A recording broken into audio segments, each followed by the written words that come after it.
بسم الله الرحمن الرحيم. وله أن يستمتع بجميع بدن الحائض ولا يأتيها في غير المأتى، إذ حرم غشيان الحائض لأجل الأذى، والأذى في غير المأتى دائم، فهو أشد تحريما من إتيان الحائض.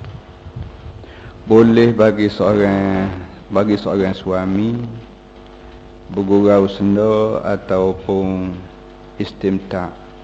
Istimta' ni tutugu kita tutugu pondok terjemuh apa orang panggil ambil kesedapan, ataupun kita panggil bergurau senda lah. Bergurau senda dengan perempuan kita yang tak boleh semayang, yang mari darah haid, darah bulanan dia tu seluruh tubuh badan dia.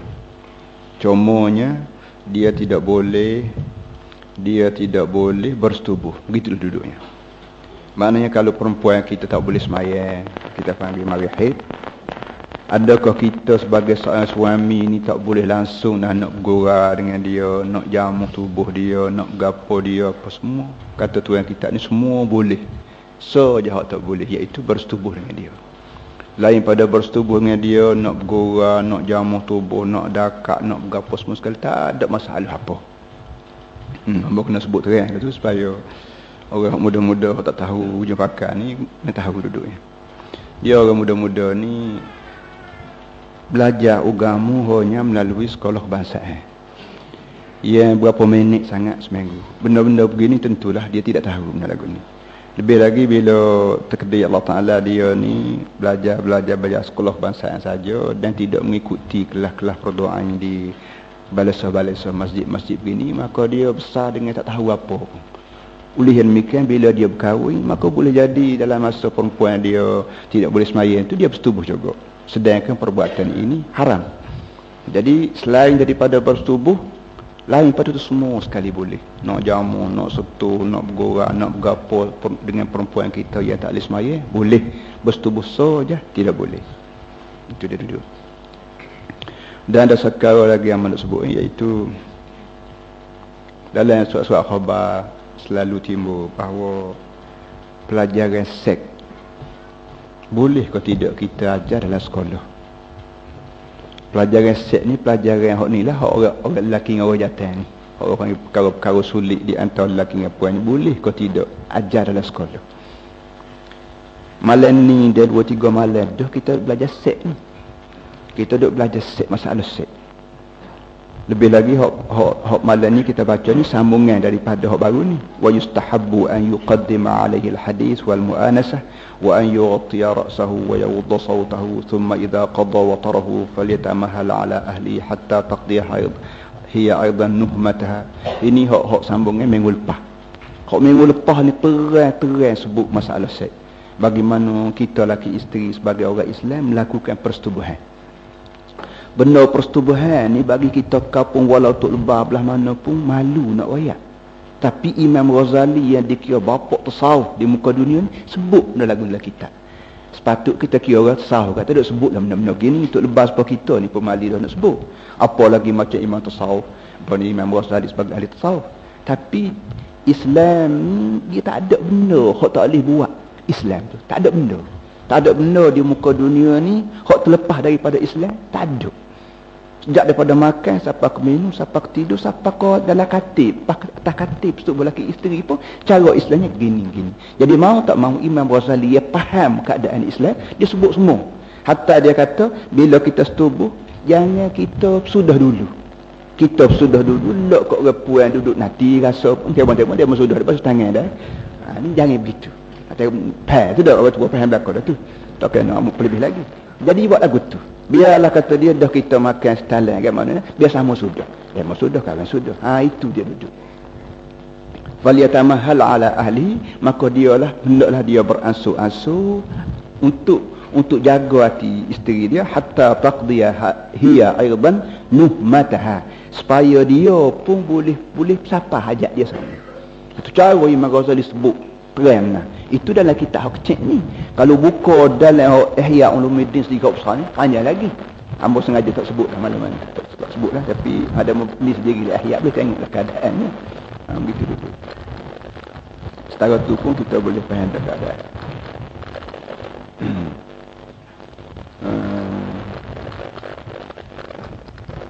Cuma dia sebut sepatah lagi, dia kata wa yukrahu lahul jima'u fi 3 layalin min asy-syahri. Dimakruh kita bersetubuh laki isteri 3 malam dalam sebulan, iaitu al-awwal wal akhir wal nusf. Malam sehari bulan, malam pertama, dan malam akhir, malam awal, malam akhir, malam pertama. Malam awal bulan, malam lalu sub bulan, malam pertama. Tu dia kira makruh.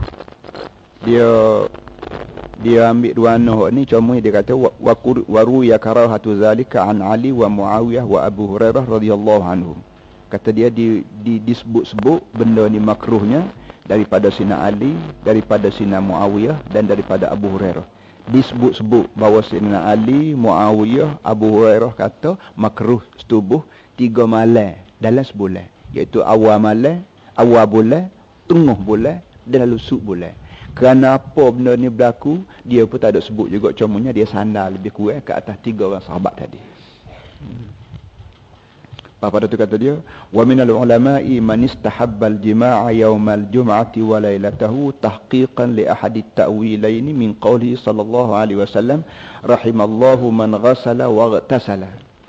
Ada juga setengah ulama yang mengatakan sunat setubuh laki isteri malam Jumaat ataupun dan siang hari Jumaat, kerana nak tafsir hadis rahimallahu man ghasala wa ghtasala.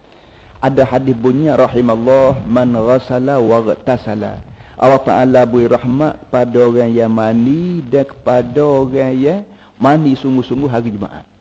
Jadi nabinya royak, Nabi sebut dalam hadis, bila sampai malam Jumaat ada hari Jumaat, Nabi kata Allah Ta'ala beri rahmatlah kepada orang mandi. Maksud mandi itu berapa dia? Setengah orang takwilnya maksud mandi itu setubuh lah. Jadi Nabi nak kata Tuhan beri rahmatlah kepada orang bersetubuh tu orang doa. Barangnya barang sulit. Maka Nabi sebagai seorang yang jaga sangat lidah dia daripada bercakap benda-benda sulit gini tu, maka Nabi liung-liung dia panggil buat lecongan sikit supaya apa ni orang faham. Jadi setengah orang hok faham betul juga masuk malam Jumaat mandi kan tak sebab. Tapi setengah orang hok cerdik sikit dia kata tidak mandi tunggu-tunggu gitu. Tak, tidak mandi dia hidup gitu tak. Bersetubuh dulu lepas tu baru mandi. Jadi Nabi nak sebutnya bersetubuh tapi dia sebut mandi. Masing-masing fahamlah. Gitu duduk.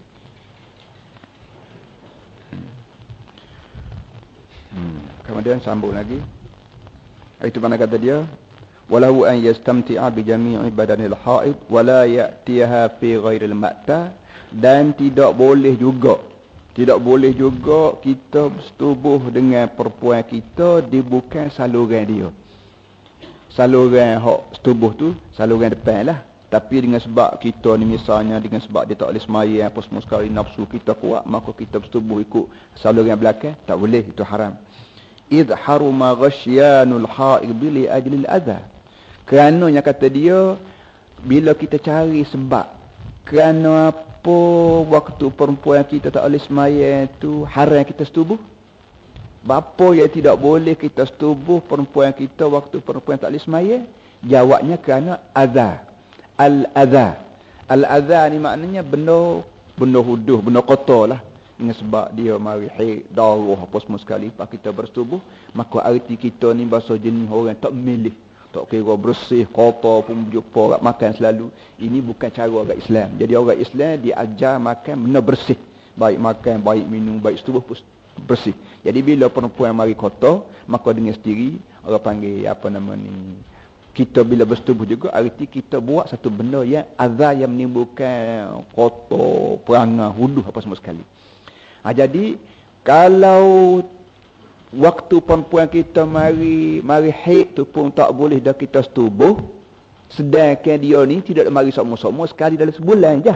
Tak kira kan? Seminggu dalam sebulan ke berapa semua, maka lebih-lebih lagi lah melalui dubur, melalui hak saluran belakang tu, azab dia berpanjangan siang malam pagi petang, kerana tempat ni tempat najis terus menerus. Maka oleh yang demikian lebih lagi kita kena kata haram bila berlaku persetubuhan di bukan saluran dia. Itu mana kata dia, wal adha fi ghairil ma'ta daimun. Kekotoran di bukan saluran dia tu memang berterusan bahawa asyaddu tahriman min ityanil haid. Oleh itu haramnya persetubuhan secara homoseksual orang panggil itu lebih teruk lagi, lebih haram lagi daripada haramnya kita bersetubuh dengan perempuan waktu dia mari haid. Waktu dia mari haid tu kotor juga, tapi lepas pada tu dia bersih. Nya keadaan begitu pun haram juga. Apa kata kalau persetubuhan secara kaum Nabi Lut ini lebih teruk, apa namanya, lebih kotor lagi, berpanjangan siang malam pagi petang jok muda sampai tua pun barang saluran tempat buat siapa maknanya. Maka tidak boleh sekali-kali kita apa namanya, kita bersetubuh di situ.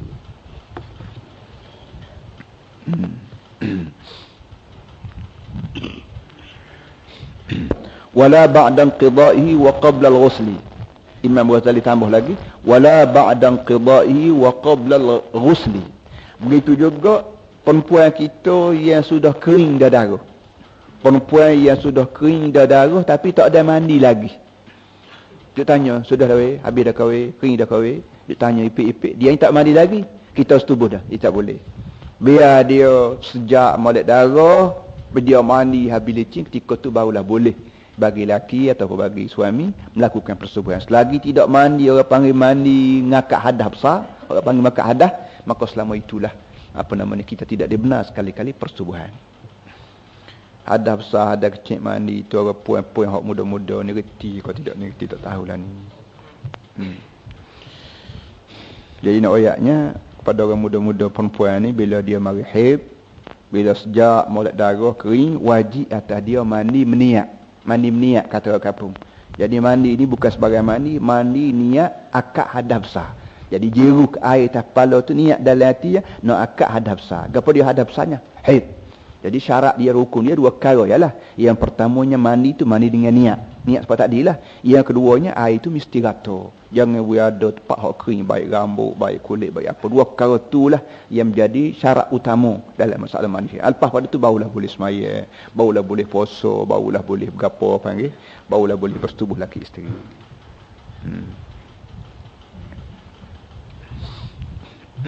Kemudian dia kata lagi, wa qawluhu ta'ala fa'tu harsakum anna syi'tum. Fa'tu harsakum anna syi'tum ay waqtin syi'tum. Fa'tu harsakum anna syi'tum. Apa nama ni? Hendaklah kamu menabur bila saja kamu kanaki. Allah Ta'ala sebut masalah bersetubuh ni ibarat kita menabur. Sebagaimana kita nak boleh padi tahun depan, kita kena tabur tahun ni. Barulah tumbuh molek buah boleh ketan, pas kita pun jadi senelina. Begitu jugalah ibarat bila kita melakukan persetubuhan ni bukan semata-mata nak membuahkan nafsu, tapi hakikatnya mung tabur benih untuk meneguhkan, untuk memanyai-manyaikan zuriatmu. Dan sebagaimana benih padi itu bila kita nak tabur, kita pilih benih baik. Tak gitu kan? Benih baik, pihak mardi ke pihak gapo duk buat kajian semua benih nombor sekian tiap-tiap tahun tu benih tu benih molek semua. Begitu juga kita ke Islam, bila kita nak tabur, bila kita nak bersetubuh, arti kita nak tabur benih yang ada pada kita, balik kita jatuh benih, balik perempuan kita siap tanah. Benih yang kita tabur tu kita kira benih molek. Sebab itulah ada bacaan dia, ada cara dia apa semua sekali dalam Islamnya. Tidaklah kata buat dengan membuahkan nafsu, tidak. Baca kita baca dah, kita mengaji dah, itu tak baca apa? Ingat kau baca hak minggu lepas. Hak kahwin dah ingat dah ingat. Alhamdulillahilladzi ja'ala minal ma'i basharan wa ja'alahu nasaban wa sihra wa kana rabbuka qadira. Tu bacaan dia, bukan? Baik. Walau an yastamniya biyadaiha. Tengok benda lima ni pun Imam Ghazali sebut pada kita. Kalau dia kira bagian ni bagian mustahab. Bila isteri kita mari haid, haram tak kita bersetubuh dengan dia. Tapi ada setengah suami, setengah tok lelaki, setengah orang jantan yang syahwah dia kuat. Pan buat lagu mana? Nak pergi bini lain, dia tak ada duit. Dia tak ada nafkah. Nak duduk begitu, duduk berasa lapap dah, nak puluh yang lolo dah. Pan buat guna. Tak gitu kan? Kata dia boleh bagi orang lelaki minta perempuan dia menggunakan tangan dia, tangan isteri untuk mengeluarkan mani. Artinya kita nak mengeluarkan mani sendiri dengan tangan kita tak boleh. Tapi boleh bagi seorang lelaki minta perempuan mengeluarkan mani untuk lelaki melalui tangan dia. Dengan cara mana tu pandai masing-masing lah bagian ini. Bagian sama. Walau an yastamniya biyadaiha. Boleh bagi si lelaki minta perempuan mengeluarkan mani melalui tangan dia, tangan perempuan. Wa an yastamti'a bima tahtal izari bima yashtahi siwal wiqa. Dan boleh juga dia istimta'. Istimta' tadi lah, istimta' maknanya bergurau, orang panggil bercumbu. Orang lain panggil bercumbu dia gitu kan.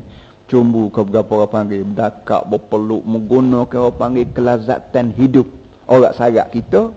Apa saja yang dia nak bima tahtal izar, dengan tepat di bawah pada izar, bima yashtahi, dengan apa saja yang dia nak, siwal wiqa, selain pada setubuh sakal.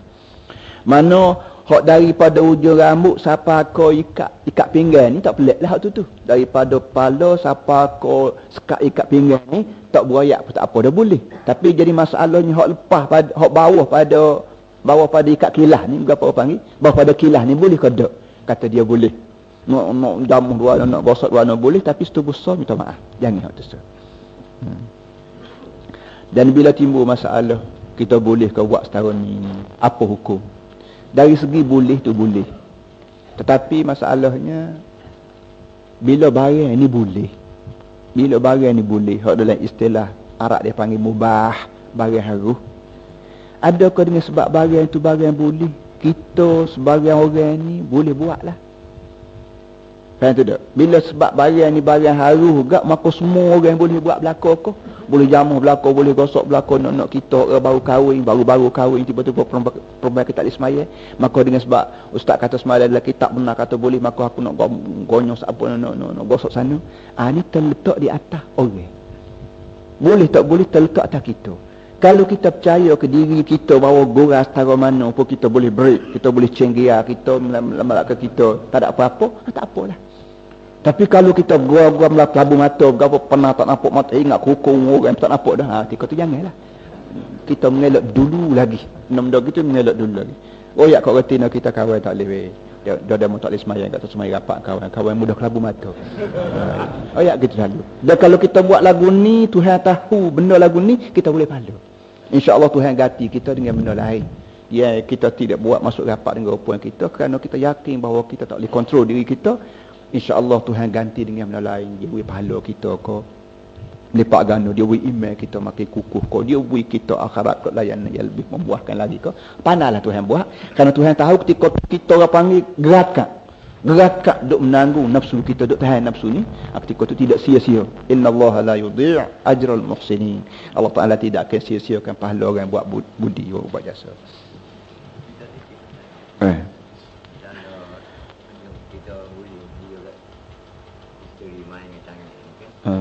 Tangan mana boleh? Kiri ke kanan? Allah gitu mu tanya. Allah buat nak tanya ni untuk orang muda dah kata ni. Orang yang buat nak tak ada dah apa dah. Tolong orang muda. Buat nak tanya boleh orang apa ni hukum tangan mana kita nak lok kat orang puan kita mengeluarkan mani kita. Tangan kanan atau tangan kiri. Imam Ghazali tulis dalam kitab ninya walahu an yastamniya biyadaiha. Biyadaiha ni terjemuh dia dengan kedua-dua belah tangan. Yadain tasniah, orang panggil tasniah. Jadi kedua-dua belah tangan, nak lek kiri, nak lek kanan, boleh berlaku. Allah Imam Ghazali pun jelas molek. Jadi hak tadi yang sebut tadi. Pelajaran macam ni boleh kalau tidak kita ajar dalam sekolah? Jawabnya boleh. Baki lagi untuk siapa, murid umur berapa kita nak ajar, ni terletaklah di atas budi bercara cikgu lah. Nom lagu ni orang tidak ajar kepada sekolah menengah, orang tak boleh ajar begini. Kalau lagu mana terserah lah. Boleh jadi peringkat sekolah menengah, tahun akhir sekolah menengah tu boleh ajar. Kerana boleh jadi kalau kita ajar benda-benda begini, kadang-kadang gerak rimah tidur. Bodoh kau tak tahu apa sekarang kita geduk ajar lagu ni. Itu orang panggil memecahkan selera dia. Tak ada pasal-pasal. Nak bini muda, kok nak bini cepat, kok berapa, ya timbul masalah pula. Terletaklah di atas keadaan guru, cikgu, kok ustaz, kok yang mengajar. Tapi peringkat universiti, memanglah boleh ajar. Dan malam ni kita ni orang universiti semelakol malam ni. Lagi dia. Ada lagi orang nak tanya? Tak ada lagi. Walahu an yu'akil al-haidha wa yukhalitaha fil mudaja'ati wa ghairiha. Walahu, dan boleh bagi si suami makan sekali dengan perempuan dia hak marihid. Mana walaupun perempuan dia kita tak boleh semaya, dia marihid. Ada kau tak boleh kita makan setalan dengan dia? Jawabnya boleh. Dia menanuk, dia lepas tu sudah dia bubuh nasi kita ajak makan duduk sekali, berapak-rapak sopong dengan kita bulan madu. Tak ada apa-apa. Duduk sekali. Wa yukhalitaha fil mudaja'ati. Dan juga boleh dia terang lagi, jelas lagi. Dan juga boleh bercampur yukhalata fil mudaja'ah. Bila kita tidur, kita boleh tidur sekali. Makna sebagaimana kita waktu dia boleh semayang tu kita tidur sekati dengan kita, berdakak dengan dia, kau berapa pun dalam masa dia tak boleh semayang pun boleh supaya tolong dengan sekala lah tidur. Belakang kalan tak ada apa-apa lah. Semuanya tubuh so tak boleh, tubuh so tak boleh. Dan terserahlah kepada kita seperti tadi lah. Kalau kita berasa boleh beri kita makan molek, tak ada apa-apa. Tapi beri hak baca barang tak boleh lah. Tak boleh. Wa minal adabi alla ya'zil. Nah kata dia wa minal adabi alla ya'zila. Setengah daripada adab, setengah daripada tata susila yang baik, adab yang mulia ialah dia tak boleh azal. Azal maknanya kita panggil tabul luar kawasan. Galo molek, gerak molek, hari nak menabur tabul luar. Tabul luar ada juga tabul luar. Kita sini ada ke tidak pasti tabul luar ni, tapi orang Arab dia buat. Orang Arab ni buat tujuannya banyak perkara. Satu daripadanya dia bimbang takut bila setubuh dan kita tabung benih kita pun dalam rahim perempuan kita, dia bimbang takut anak yang ada dah tu jadi cacat. Kalau kita setubuh dengan seorang isteri yang masih susu, masih menyusu orang panggil, ketika tu kalau kita setubuh dan benih ni jatuh dalam rahim, maka air susu tu dia uguh. Air susu yang terbit, dia ada labu susu perempuan kita yang sedang disusui oleh anak kita tu, kabarnya dia jernih. Zat protein dia tidak cukup, yang menyebabkan anak kita hak duk isap pek tu tidak dapat susu yang benar-benar pure, yang benar-benar orang panggil menjadi makanan bagi dia. Kerana ketika tu perempuan kita sudah jadi mengandung, maka daya labu susu untuk mengeluarkan susu yang baik tidak ada lagi. Maka dia bimbang takut anak esok ni bila besar kelak tidak cergah dalam naik kuda, dalam perang, dalam berapa pun sajalah waktu, kerana waktu dia pek tu, waktu dia bersusu tu, susu dengan susu yang jernih, yang tidak cukup protein, dia tidak cukup zat dia. Oleh yang demikian, bimbang takut anak hok ada dah ni makan susu yang jernih, maka orang Arab selalu guna azal. Azal maknanya tabur luar. Galo pun apa ni gerak cukup dekat bila nabur tabur luar. Bimbang takut mengandung. Kata dia tu yang kita ni kata hok molek tak sah azal. Hok molek tak sah azal. Walaupun perempuan kita sedang menyusu anak kecil, tapi bila kita setubuh dengan dia, setubuh macam biasalah. Kenapa? Fama min nasmatin qaddarallahu kaunaha illa wahya kainatun. Kerana tu yang kita ni kata tidak ada satu nasamah. Nasamah ni kita panggil nyawa roh lah. Tidak ada sebagai roh baru yang Allah Ta'ala takdir untuk nak mengada, mesti ada lah. Sebagai anak hak baru. Bila Allah Ta'ala takdir nak mengadakan dia, walaupun kita tabur luar, dia ada juga. Kerana kadang-kadang kita nabur tu, tabur luar tapi ada hak tupuh. Ada hak tupuh sebutir duanya masuk dalam hak bekas nabur, itu tumbuh juga. Dan kalau mengikut kajian doktor, mani daripada laki-laki ni, dia walaupun kita panggil air mani, kita panggil air, tak kata kan? Hakikatnya bukan air. Bukan air, cuma sebut time Melayunya air. Hakikatnya dia ni, kalau kita tengok dalam gambar ni, supaya ibu cukur. Supaya ibu cukur, ataupun kita kata kalau kapung kat supaya anak budu. Anak budu hok baru beranak tu. Ugak-ugak lah. Dia benda seperti tu. Dia ugak-ugak belakang. Dia ni, kalau kira bilang, berjuta-juta. Sekali kita setubuh, tubik barang ni berjuta-juta. Tapi nak tengok tak boleh. Nak tengok dengan mata tak nampak. Kerana barang terlalu amat halus. Dalam hak juta-juta ni, so je. Seko je hak jadi orang. Hak baki lagi tu, maknanya tak jadilah. Hak Allah Ta'ala terkedir nak jadi kita, so daripada hak juta-juta. Jadi kata dia, bila kita bersetubuh, kadang-kadang bila siapa berasa kita nak keluar mani, kita cabut tabul luar. Kata dia, belum daripada boleh jadi dalam masa kita duk tengah syok, orang panggil duk tengah syok, duk tengah gairah tu bik dah. Tapi kita nya gi cuah luar tu, hak tupah tu hak jadi kadang-kadang. Jadi boleh mereka kata dia, hak mana benih, hak nak jadi anak dia jadi juga. Walaupun tabul luar pun, kerana boleh jadi tubik dulu lagi daripada kita, dengan keadaan tidak sedar daripada kita, ataupun dengan luar daripada ikhtiar kita. Jadi boleh yang mereka tak usah tabul luar lah kata dia. Pakai tabul dan doga kita gal lagi, rasa gerak lagi, rasa apa tabul luar lain. Fama min nasamatin qaddarallahu kaunaha illa wahya kainatun. Maka tidak ada sebagai nyawa baru yang Allah Ta'ala takdir nak mengada, dia mesti ada. Walaupun usaha kita mentiadakan dia. Fa in azala faminal ulama'i man abahahu wa minhum man ahallahu birdaha wa harramahu biduni ridaha.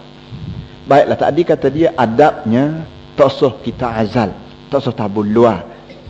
Tapi kalau kita azal juga, tabur juga luar, apa hukum? Apa hukum kita tabur benih kita luar daripada tanah yang subur? Kata dia, faminal ulama iman abahahu.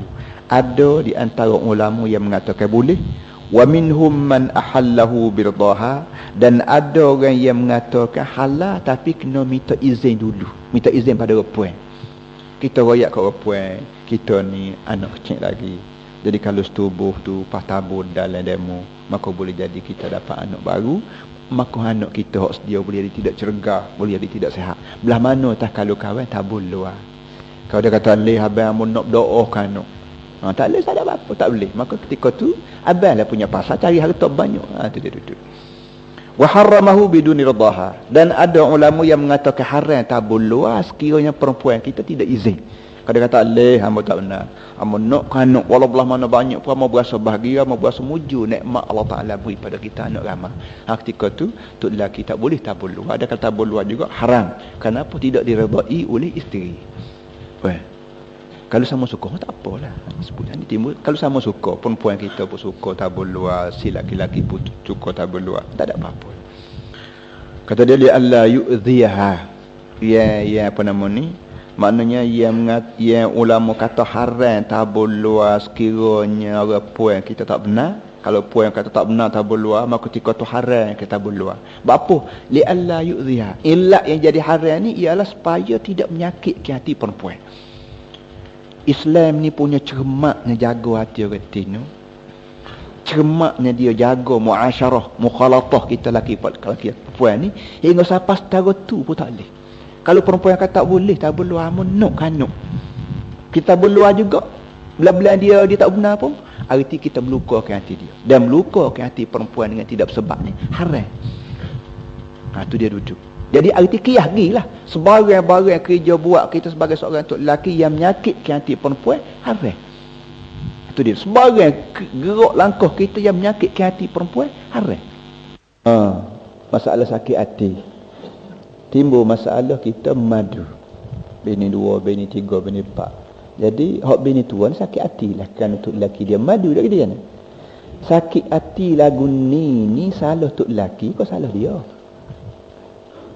Si laki-laki mempunyai kuasa untuk kahwin 2. Harta dia banyak, tubuh dia sihat, makan sepinggan tak cukup, dia kena nambah. Jadi lagu mana nak buat? Kita nak nambah, dia tak sibui. Kitanya power besar maknanya. Ram pun 300 cc misalnya. Nak makan lagu mana? Lagi dia kan. Horsepower tinggi. Jadi ketika tu dia marah, tak kena. Tak kena dia pergi marah. Dia pergi sakit hati kerana tok lelaki bini 2, bini 3, bini 4. Sedangkan tok lelaki ada kemampuan untuk kahwin. Itu dia duduk. Jadi orang lagu ni orang panggil orang yang orang panggil kepentingan diri lah. Berkepentingan diri. Nak jaga dia seorang, tak ingat ada orang lain. Nak dari segi bancian sekarang si laki-laki dengan si perempuan ni ramai perempuan ada. Dia pejabat ramah kerja. Apa so kira pejabat lah. Kira ni pejabat pendaftaran. Pergi ke pejabat pendaftaran tengok banyak mana lelaki dengan puan, ramai orang puan. Sebabnya ramai orang puan ni banyak sebab. Pertamanya kata dia kerana orang lelaki kerja kuat, maka mati dia lebih cepat. Kerja dengan sebab kerja orang lelaki ni lebih kuat, maka mati dia cepat. Lebih-lebih lagi pula, bukan sahaja kerja je kuat, makan ni tak cukup. Sistem permakanan di negeri kita, di negeri jajahan ni tak cukup. Mana orang panggil vitamin, kalori, orang panggil hararah zatiyah ni, kalori ni orang panggil tak cukup. Maksudnya kita orang buat kerja ni, vitaminnya banyak ni, proteinnya banyak ni, berapa lagi kandi yang banyak ni kita boleh makan, tiba-tibanya dengan sebab kemiskinan yang berlaku di negeri kita, negeri orang, maka menyebabkan tenaga yang tubik lebih banyak daripada tenaga timah balas masuk, menyebabkan kita makin cepat mati. Cepat mati tak ada tua, cepat mati kerana sakit, cepat mati kerana bawah, cepat mati kerana perempuan dengan sebab kerja dia tidak menggunakan rem, maka dia sendiri dia lama mati. Itu dia satu daripada sebabnya. Selain daripada sebab masalah perang, masalah berapa semua sekali, dalam medan perang orang lelaki kok yang mati, orang perempuan tak mati. Jadi lama-kelamaan timbul masalah si laki-laki lebih daripada si perempuan dari segi bilangan.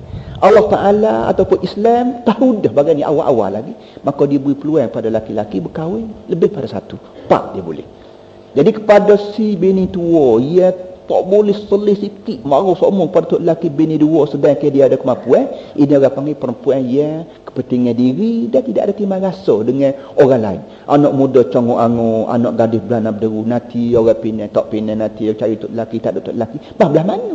Takkanlah demo nak jaga demo seorang. Ya kawan ni congok-angok, duk tengok kawan pitih banyak berapa lah, tak mari ambil buat aku kata buat bini, padahal aku pun apa kurangnya dari segi adab perangai, apa kurang dari segi pandaian, apa kurang dari segi solehah tak soleh, apa kurang. Tu dia duduk. Jadi hidup kita ni kena begitulah maknanya. Dia orang lelaki pun bukan senang bini dua ni. Tidak ada orang puan susahnya, orang lelaki pun teruk juga. Dari segi nafkah dia kena cari lipat ganda, dari segi pemikiran jaga anak bini muda, jaga anak bini tua ni bukan kecil benda je. Sebab itulah orang yang nak bini dua ni, kita baca dah itu, nak bini dua boleh, tapi kena adil. Itu dah. Dan kalau berat sebelah, akhirat kelak bangun kubur pun sengit. Jadi benda-benda begini pun kena perhati berlaku. Balik tu lelaki pun kena mikir panjang, balik orang puan hak bini tua pun kena mikir panjang, gaduh harah. Sebab tu hamba duk sebut sangat benda ni masalah Islam. Makan pun cara Islam, minum pun cara Islam, tubuh cara Islam, nikah pun cara Islam, hatta bercerah pun cara Islam. Nak bercerah main-main tak boleh, kena cara Islam. Tu dia duduk.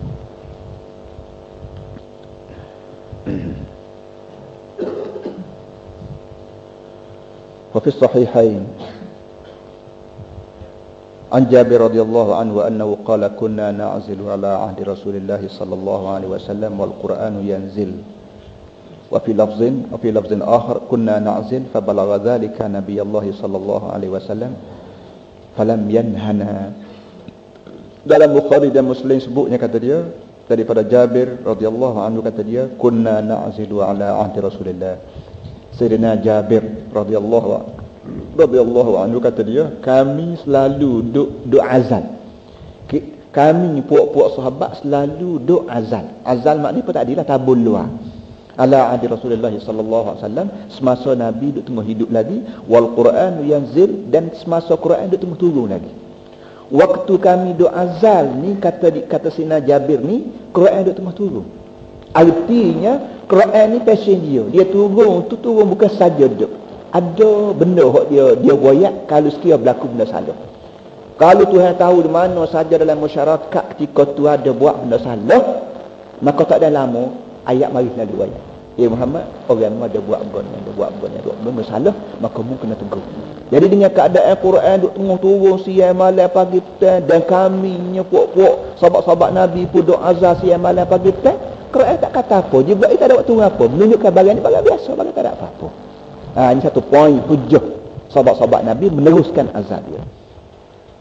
Dan ada pada ayat lain sebut, pada hadis lain sebut, kunna na'zilu fa balagha dzalika Nabiyullah sallallahu alaihi wasallam. Kunna na'zil, kami selalu menggunakan azan. Maka cerita azan ni siapa ke telinga Nabi? Jadi Nabi tahu sahabat-sahabat dia azal. Falam yanhana, tapi Nabi tak kata apa. Nabi tak layan apa-apa. Belah-belah benda ni Nabi tahu, Nabi tak layan. Itu menunjukkan barang ni barang boleh. Itu yang ayat ni.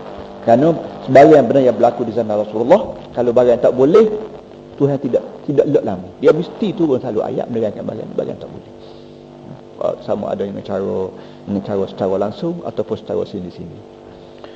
Wa qad yab'athu 'ala al-'azli istibqa'u jamalil mar'ati. Kemudian habis kat tu. Tuan kitab ni sebut kata dia, kadang-kadang punca yang menyebabkan azal ini nak mengekalkan kecantikan perempuan wasimnuha, dan bukan gemuk, simnu maknanya montek kalau panggil perempuan tubuh gempar dia tu. Maknanya kadang-kadang kita ni azal selain daripada tujuan nak jaga anak supaya sihat molek melalui susu ibu, nak jaga tubuh retina kita. Kalau retina kita selalu mengandung kat pucat, kurus, jadi tidak ada istimtah, tidak ada keseronokan hidup.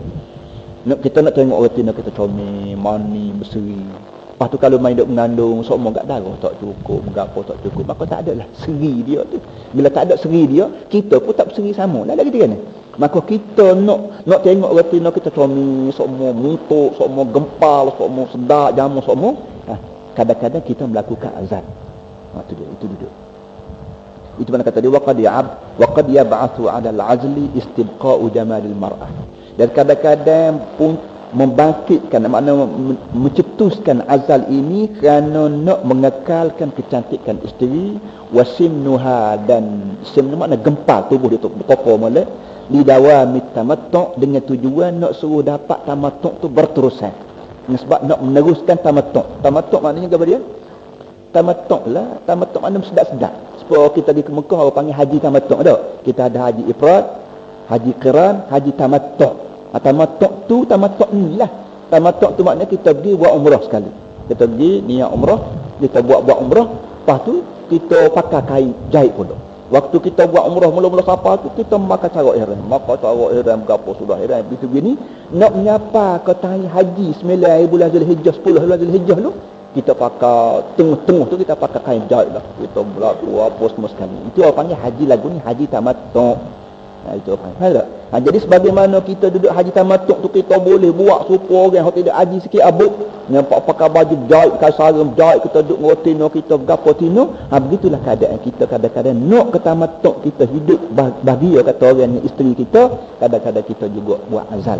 Ini tujuannya nak suruh tengok dia ni tidak mengandung tubuh dia gempar molek, sihat molek apa semua sekali.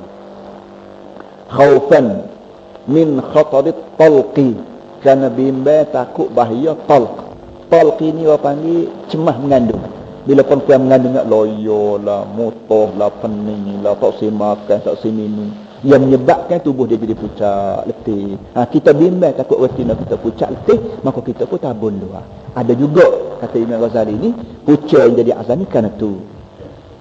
Awil khawfi min kasratil haraj bisababi kasratil aulad, ataupun bimbang kerana takut susah. Kita tabun luar ni selain pada pucanya nak jaga standard perempuan kita, dan nak jaga juga bimbang takut jadi serabut banyak anak. Bila anak banyak, rumahnya sepi, maka kita ni kata tak azal lah. Azal ni tujuannya orang panggil nak penjara. Dalam istilah Melayu, bidan Melayu dia panggil nak penjara anak. Makan gani akan kayu gani jarang sikit beranak, mu nak anak ramah, susah tu guna. Itu jadi masalah penjara anak yang diamal oleh bidan Melayu, oleh bapa-bapa Melayu ni memanglah barang boleh. Wal ihtirazi min al hajati ila ta'bi fil kasbi, dan nak jaga daripada teruk sangat buat kerja. Kita nak buat kerja teruk doa anak ramah, nak buat kerja teruk doa tak tahan, tubuh kita tak tahan sakit sana sakit sini, maka kita boleh penjara anak kita. Wa dukhuli madakhil su, dia bimbang takut kita ni terbuat benda-benda tak molek. Dengan sebab anak ramai, tapi kita tak ada. Nak curi lah, nak menipu, nak berapa. Bimbang takut kita ni bercuri, menipu apa semua sekali, kita pun tabun luar. Itu kata dia. Wa inna qillatal haraj mu'inun 'ala din. Kerana kurangnya haraj ini boleh menolong kita dalam rezeki agama. Kurangnya susah ini boleh menolong kita beragama molek. Mana kalau kita ni anak ramai, boleh jadi kita tak berdaya nak sembahyang jemaah. Kenapa bangun pagi celak motor perak pergi padan mana berapa mana nak balik semai Jumaat? Tak ada. Kenapa? Anak ramai ustaz, hok ni minta piti, hok ni minta seluar, hok ni minta bertunggang ni, maka jadi sebab itulah tak boleh mari Jumaat, tak boleh berapa. Jadi kalau kita ni tabur luar atas dasar bimbang takut kita tak ada nak turut cari piti, ketika tu pun boleh juga kata dia. Dia timbul masalahnya kerana dia hok anak ada dah. Hok anak ada dah dalam perut, kita kena jatuh. Ni timbul masalah. Hok ni kadang-kadang siapa kau kat haram. Bila sudah barang ni sifat dia panggil, maka kita pergi jatuh juga, arti kita bunuh nyawa. Memang tak boleh. Tapi kalau sekadar berjalan anak belum daripada